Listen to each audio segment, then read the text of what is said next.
உலக தமிழ் நெஞ்சங்கள் அனைவருக்கும் வில்லேஜ் தமிழகத்தின் அன்பான வணக்கங்கள். நாம் ஒவ்வொரு நாளும் ஒவ்வொரு வியாபாரம் பிஸ்னஸ் தொழிலை பற்றி பார்த்து கொண்டு இருக்கிறோம். அந்த வகையில் இன்றைக்கி நம்ம பார்க்க போகிறது மளிகை சாமான்கள். இந்த மளிகை சாமான்லாம் சீப் அண்ட் பெஸ்ட்டாக எங்கே கிடைக்கும், இந்தியாவில் எந்த ஊரில் அதிகமாக கிடைக்கும் அப்படிங்கிறத பற்றி தான் இன்றைக்கி முழு டீட்டெயில்ஸாக நம்ம பார்க்க போகிறோம். அதுக்கு முன்னாடி முதன்முறையாக நம்ம சேனலுக்கு வர்றீங்கன்னா மறக்காமல் சப்ஸ்கிரைப் பண்ணுங்கள். பக்கத்தில் உள்ள பெல் பட்டனை அழுத்தி ஆளுங்கிற ஆப்ஷனை கிளிக் பண்ணுங்கள். அப்போ தான் நாங்கள் போடுற ஒவ்வொரு வீடியோவும் உங்களுக்கு உடனே வரும், நோட்டிஃபிகேஷனாக வரும். நீங்கள் உடனே வீடியோவை பார்க்கலாம். அதே மாதிரி பார்த்தீங்கன்னா உங்கள் வியாபாரம் பிஸ்னஸ் தொழிலை நமது சேனலில் விளம்பரம் செய்ய வேண்டுமென்றாலோ அல்லது பிஸ்னஸ் தொழிலை பற்றி உங்களுக்கு ஏதாவது சந்தேகங்கள் இருந்தாலோ நம்மளை தொடர்பு கொள்ள வில்லேஜ் தமிழகத்தின் அந்த சப்ஸ்கிரைப் பட்டனுக்கு பக்கத்தில் ஒரு ஜாயின் பட்டன் இருக்கும். அதை கிளிக் பண்ணி நமது சேனலில் மெம்பர்ஷிப் ஆகிட்டிங்கன்னா அதிலே நம்ம வாட்ஸ்அப் நம்பர் கிடைக்கும். அதில் நீங்கள் வாட்ஸ்அப்பில் எப்போ வேணாலும் நீங்கள் தொடர்பு கொள்ளலாம். வாங்க வீடியோக்குள்ளே போகலாம். அதுக்கு முன்னாடி ஒரு லைக் பண்ணிவிட்டு வாங்க. அதாவது குறிப்பாக நம்மளுக்கு அன்றாடம் அதிகமாக தேவைப்படுற பொருள் எதுன்னா மளிகை பொருட்கள் தான். பார்த்திங்கன்னா ஒரு கிராமத்தில் கூட மளிகை கடை ஒரு 100 வீடு இருந்தால் கூட 4-5 கடை இருக்கும். கண்டிப்பாக ஒரு மளிகை கடை இருக்கும். அதே மாதிரி சென்னை மாதிரி சிட்டியில் பார்த்திங்கன்னா ஒரு தெருவுக்கு 5-6 கடைகள் இருக்கும். அதனால் மளிகை பொருட்கள் அன்றாடம் நமக்கு தேவைப்படுற பொருள் இது. நீங்கள் மளிகை சாமான் கடை எங்கே மளிகை கடை வச்சாலும் எந்த இடத்துல வச்சாலும் உங்களுக்கு ஓடும். இது இந்த இடம்னு கணக்கே கிடையாது. உங்களுக்கு ஆள் கூடுற இடம் ஆள் கூடாத இடம் அப்படிங்கிற கணக்கே கிடையாது. ஒரு தெரு இருந்தாலே போதும், அங்கே நீங்கள் மளிகை கடை ஆரம்பிச்சிடலாம். இப்போ நம்மளுக்கு மளிகை சாமான் சீப் அண்ட் பெஸ்ட்டாக எங்கே கிடைக்கும் அப்படின்னு பார்த்தீங்கன்னா பொதுவாக நான் சூஸ் பண்ணுறது மத்திய பிரதேசம்தான். மத்திய பிரதேசத்தில் பார்த்திங்கன்னா நீமச் அப்படிங்கிற ஊரில் தான் பெரும்பான்மையான மளிகை சாமான்கள் ரொம்ப சீப் அண்ட் பெஸ்ட்டாக கிடைக்குது. இந்த நீமச்சில் பார்த்திங்கன்னா இந்த மார்க்கெட்டு குறைஞ்சது 100 வருஷங்களுக்கு மேலாக இயங்கி கொண்டிருக்கு. இதில் பார்த்திங்கன்னா நம்மளுக்கு தேவையான அனைத்து வகையான மளிகை சாமான்களும் கிடைக்கும். அதுக்காக எல்லா சாமானும் கிடைக்குன்னு சொல்ல முடியாது, அது நம்ம கரெக்டாக சொல்ல முடியாது. இருந்தாலும் இங்கே என்னென்ன பொருட்கள் மிக அதிக லெவலில் வரத்து அதிகமாக இருக்குது, மார்க்கெட்டுக்கு ரொம்ப சீப் அண்ட் பெஸ்ட்டாக கிடைக்கிது அப்படிங்கிறத பற்றி ஒரு முழு விவரத்தை நான் உங்களுக்கு சொல்கிறேன். கடைசி வரைக்கும் ஸ்கிப் பண்ணாமல் பாருங்கள். அதுவும் பொதுவாக சூப்பர் மார்க்கெட்டு மளிகை கடை இந்த மளிகை சாமான்கள் ஹோல்சேல் வியாபாரிகள் எல்லாம் இதை கண்டிப்பாக பாருங்கள். எல்லாருக்கும் இது ஒரு நல்ல ஒரு யூஸ்ஃபுல் ஒரு வீடியோவாக இருக்கும். கடைசி வரைக்கும் ஸ்கிப் பண்ணாமல் பாருங்கள். இப்போ இந்த நீமச் மார்க்கெட்டில் பார்த்திங்கன்னா வெள்ளைப்பூண்டு, அதாவது வெள்ளைப்பூண்டுன்னு சொல்லுவாங்க. இந்த பூண்டு மிக அதிக அளவில் வரத்து இருக்குது. டெய்லி எப்பயுமே மத்திய பிரதேசத்தில் நிறையா மார்க்கெட்டில் கிடைக்காத பூண்டு கூட இங்கே கிடைக்கும். அதுக்கடுத்து பார்த்திங்கன்னா தனியாக கொத்தமல்லி விதை இருக்குல்ல, இது தனியாக உங்களுக்கு எப்போ போனாலும் கிடைக்கும், என்றைக்கு போனாலும் கிடைக்கும். அதே மாதிரி பார்த்திங்கன்னா கடுகு. இப்போ நான் சொல்கிற பொருட்கள் பூரா உங்களுக்கு அங்கே சீப் அண்ட் பெஸ்ட்டாக கிடைக்கும். நீங்கள் இங்கே தமிழ்நாட்டில் வாங்கிறத விட பாதிக்கு பாதி விலை கம்மியாக கிடைக்கிற பொருளாக தான் உங்களுக்கு நான் சொல்லிக்கிட்டு இருக்கேன். கடுகு மிக அதிக அளவில் வரும்.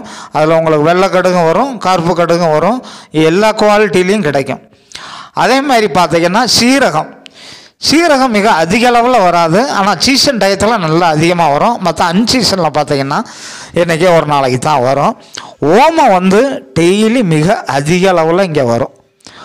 ஓமத்துக்கு ஒரு சிறந்த மார்க்கெட்டு எதுனா நீமச் மார்க்கெட்டு தான். அதே மாதிரி சோம்பும் சீசன் டயத்தில் அதிகமாக வரும், மற்ற டயங்களில் கம்மியாக வரும். அதுக்கடுத்து பார்த்திங்கன்னா இந்த பச்சை பயிறு, பாசி பயிர்னு சொல்லுவாங்க, சிறு பயிர்னு சொல்லுவாங்க. இந்த பயிர் ஐட்டங்கள் தான் அங்கே அதிகமாக வரும். அதுக்காக எல்லாம் பருப்புன்னு நினச்சிடாதீங்க. பருப்பு வாங்கினோம்னா வெளியில் மில்கள் பெரிய பெரிய ஹோல்சேல் கடைகள் இருக்கும், அங்கே சீப் அண்ட் பெஸ்ட்டாக கிடைக்கும். ஆனால் இந்த மார்க்கெட்டுக்குள்ளே பயிறு வகைகள் தான் கிடைக்கும். பொதுவாக பார்த்திங்கன்னா இந்த பாசி பயிறு, பச்சை பயிறு, அடுத்து பார்த்திங்கன்னா உளுந்தம் பயிறு, துவரம் பயிறு, இப்படி பயிர் ஐட்டங்கள் வந்து அதிகமாக கிடைக்கும். அதே மாதிரி இந்த காணப்பயிர்னு சொல்லுவாங்க, அதாவது இந்த குதிரைக்கெல்லாம் போடுவாங்களா கொள்ளு, அதுவும் கிடைக்கும் இங்கே அதிகமாக. சீசன் டயத்துலலாம் எக்கச்சக்கமாக வரும், ரொம்ப சீப் அண்ட் பெஸ்ட்டாக கிடைக்கும். அதுக்கடுத்து பார்த்தீங்கன்னா சென்னானா சுண்டல்னு சொல்லுவாங்க. இப்போ இந்த சுண்டலில் என்னென்ன பொருள் தயார் பண்ணுறாங்கன்னா, உடச்சக்கடலை, அதாவது பொட்டுக்கடலைன்னு சொல்லுவாங்க, பொரிகடலைன்னு சொல்லுவாங்க, அதுவும் இந்த சுண்டல்ல இருந்து தான் தயார் பண்ணுறாங்க. அதே மாதிரி கடலை பருப்பு இருக்குல்ல, இந்த மசால் வடை, பருப்பு வடைக்கு தயார் பண்ணுற அந்த கடலை பருப்பு இதில் இருந்து தான். அதனால தான் இங்கிலீஷில் இது சென்னா டால்னு சொல்லுவாங்க, கடலை பருப்பை. அதே மாதிரி சுண்டல்லே பார்த்திங்கன்னா நம்மளுக்கு இந்த பொட்டுக்கடலை, உடச்சக்கடலை தயார் பண்ணுற சுண்டலுக்கு ஏற்ற மாதிரி அது பொடி சுண்டலும் கிடைக்கும், பெரிய சுண்டலும் வரும். அனைத்து வகையான கருப்பு சுண்டல் பூரா இந்த மார்க்கெட்டுக்கு எக்கச்சக்கமாக வருது. அதுக்கடுத்து பார்த்திங்கன்னா வெள்ளை சுண்டல். இந்த வெள்ளை சுண்டல் தான் பார்த்திங்கன்னா இந்தியாவில் இன்றைக்கி அதிக டிமாண்டு. ஆனால் இது ஒரு ஹைப்ரிட் பொருள் தான், இருந்தாலும் மக்கள் மத்தியில் இதான் சீக்கிரம் வேகுது அப்படின்னு இந்த வெள்ளை சுண்டல் தான் அதிகமாக விற்பனை ஆகுது. இந்த வெள்ளை சுண்டலும் இந்த நீமச்சு மண்டியில் மிக அதிக அளவில் வரத்து இருக்குது. நீங்கள் கருப்பு சுண்டலுக்கு ஈக்குவலாக இந்த வெள்ளை சுண்டல் வரும். எல்லாம் பார்த்திங்கன்னா இந்த பிப்ரவரி மாதத்துக்கு மேலே தான் சீசன் வரும். அதனால தான் உங்களுக்கு இப்போ இந்த வீடியோவை நான் போடுறேன், இந்த பொங்கல் டயத்தில் போடுறேன். நீங்கள் இந்த பொங்கல்லாம் முடிஞ்சு ஒரு 10-15 நாள் கிளம்புனா கூட ஒரு மார்ச் மாதம் ஃபஸ்ட்டில், பிப்ரவரி 15க்கு மேலே மார்ச் ஃபஸ்ட்டில் போனீங்கன்னா ரொம்ப சீப் அண்ட் பெஸ்ட்டாக வாங்கலாம். அதே மாதிரி பார்த்திங்கன்னா வெந்தயம் இங்கே ரொம்ப சீப் அண்ட் பெஸ்ட்டாக கிடைக்கும். வெந்தயத்தில் எல்லா குவாலிட்டியும் கிடைக்கிது உங்களுக்கு, low quality, medium quality, high quality எல்லாமே கிடைக்கும். அதே மாதிரி பார்த்திங்கன்னா கசகசா, நீங்கள் இந்தியாவில் கசகசா வாங்கணும் அப்படின்னா ஒரே மார்க்கெட் இந்த நீமச்சு தான். ஏன்னு தெரியுமா, நீமச்சில் இந்த கசகசா வச்சு, அதாவது ஓபியம்ங்கிற அந்த போதைப் பொருள் தயார் பண்ணுற மத்திய அரசு கம்பெனியே இருக்குது. இது வெள்ளைக்காரங்காலத்தில் ஆரம்பித்தது, அதனால் அந்த கம்பெனி அப்படியே மத்திய அரசு அதை வச்சுக்கிட்டே இருக்காங்க. அதுக்கடுத்து இந்த மார்க்கெட்டில் பார்த்திங்கன்னா சீசன் டயத்தில் வெங்காயமே வரும். நாங்கள் போன மார்ச் மாதம் இங்கே போயிருக்கும்போது பார்த்திங்கன்னா 2 ரூபா 3 ரூபா தான், நல்ல சூப்பர் வெங்காயம். அதே மாதிரி பார்த்திங்கன்னா இங்கே கருஞ்சீரகம் மிக அதிக அளவில் வரும், வேர்க்கடலை மிக அதிக அளவில் வரும். அதே மாதிரி நெல் அங்கே உள்ள லோக்கல் நெல்லும் வரும், பாஸ்மதி நெல்லும் வரும். லோக்கல் நெல்லே பார்த்திங்கன்னா பாஸ்மதி மாதிரியே பெருசாக இருக்கும். அதே மாதிரி கருஞ்சீரகம் எக்கச்சக்கமாக வரும். கருஞ்சீரகத்தை பற்றி உங்களுக்கு தெரியும், இது மளிகை சாமானும் சொல்லலாம், ஒரு சித்த மருத்துவத்தில் ஒரு நல்ல பொருள், ரொம்ப சீப் அண்ட் பெஸ்ட்டாக இங்கே கிடைக்கக்கூடியது. அதுக்கடுத்து பார்த்திங்கன்னா கோதுமை, மிக அதிக அளவில் கோதுமை வருது. அதே மாதிரி பார்த்திங்கன்னா இப்போ நாங்கள் ஒரு 10 நாளைக்கு முன்னாடி அந்த நீமச்சு போயிருந்தேன். அங்கே பார்த்திங்கன்னா இப்போ மக்காச்சோளம் சீசன். மக்காச்சோளம் பார்த்திங்கன்னா குறைஞ்சது ஒரு 500 டன் வந்திருக்கும், அந்த அளவுக்கு கிடக்கு. அதே மாதிரி கோதுமையும் இப்போ சீசன் டைம் தான், கோதுமையும் எக்கச்சக்கமாக வந்து அங்கே இருக்குது. அதே மாதிரி சோயா பீன்ஸ் நீங்கள் நிறையா பேர் கேள்விப்பட்டிருப்பீங்க. நம்ம வந்து இந்த மீல் மேக்கர்னு தான் பார்த்துருக்கோம் சோயாவை. ஆனால் சோயாவில் இப்போ பட்ரு வந்திருக்கு, சோயா சாஸு, சோயா ஆயில் இதெல்லாம் நிறையா தயார் பண்ணுறாங்க. தமிழ்நாட்டில் இந்த சோயாவை வச்சு இந்த பொருட்கள் தயார் பண்ணுற கம்பெனி எதுவுமே இல்லை. உங்களுக்கு நல்லா பெரிய லெவலில் பிஸ்னஸ் பண்ணணும்னு ஒரு ஆர்வம் இருந்துச்சுன்னா சீப் அண்ட் பெஸ்ட்டாக நீங்கள் அங்கே சோயா வாங்கலாம்.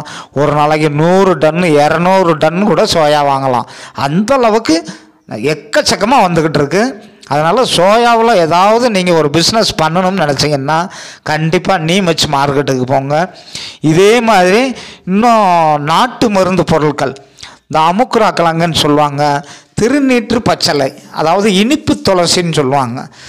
அதே மாதிரி வேப்ப முத்து, இழுப்ப விதை, வேப்ப இலை, காஞ்ச வேப்ப இலை, இதே மாதிரி நிறையா நாட்டு மருந்து பொருட்கள் இந்த நீமச்சு மண்டியில் இந்தியாவிலேயே இந்த சித்த மருத்துவ நாட்டு மருந்து பொருட்கள் அதிகமாக வரத்து இருக்கிற ஒரே மார்க்கெட் எதுன்னு பார்த்திங்கன்னா நீமச்சு மார்க்கெட்டு தான். இது பார்த்திங்கன்னா இந்த மார்க்கெட்டுடைய வரலாறு நம்ம இது வரைக்கும் சொல்லலாம், அதையும் ஒரு நிமிஷம் ஸ்கிப் பண்ணாமல் கேட்டுருங்க. குறைஞ்சது ஒரு 200-300 ஏக்கரில் மிகப்பெரிய அளவில் பரந்த அளவில் இருக்குது. ஒரு 5-6 கேட் இருக்குது. இது பார்த்திங்கன்னா ஒரு 100 வருஷம் ஒரு பாரம்பரிய மிகப்பெரிய மார்க்கெட்டு. ரயில்வே ஸ்டேஷனை இறங்கினோன்னா இந்த மார்க்கெட் இருக்குது. நன்றி, வணக்கம், வாழ்க வளமுடன்.